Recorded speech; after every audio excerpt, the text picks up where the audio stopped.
what's been interesting, though, is for some journalists this sort of this incredulity that this war should be happening in Europe, where people are mainly Europeans, where mainly people go to church.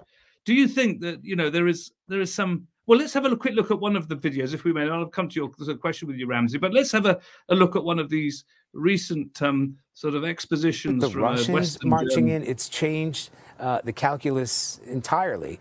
Tens of thousands of people have tried to flee the city. There will be many more. People are hiding out in bomb shelters. But this isn't a place, with all due respect, you know, like Iraq or Afghanistan, that has seen conflict raging for decades. You know, this is a relatively civilized, relatively European, I have to choose those words carefully too, city where you wouldn't expect that or hope that it's going to happen.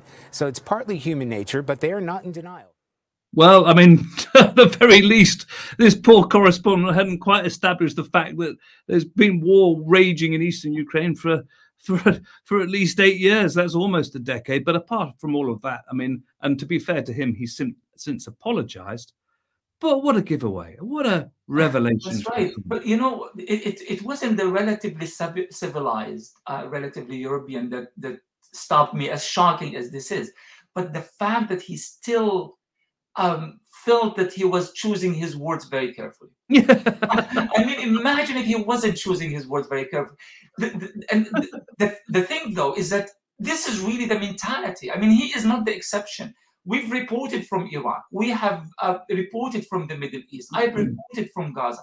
I know how Western journalists who represent, or not all of them, of course, but who represent and who adopt this kind of corporate mentality, view that region. But the thing that I find even more mind-boggling is that why haven't they stopped to think for a minute here?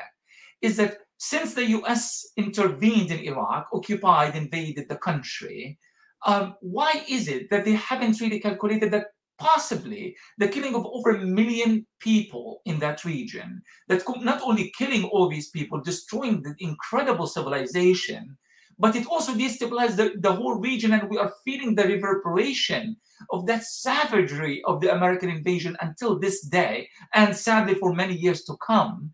Why don't they see that as a form of lacking civilization and lacking class and lacking civility of any kind?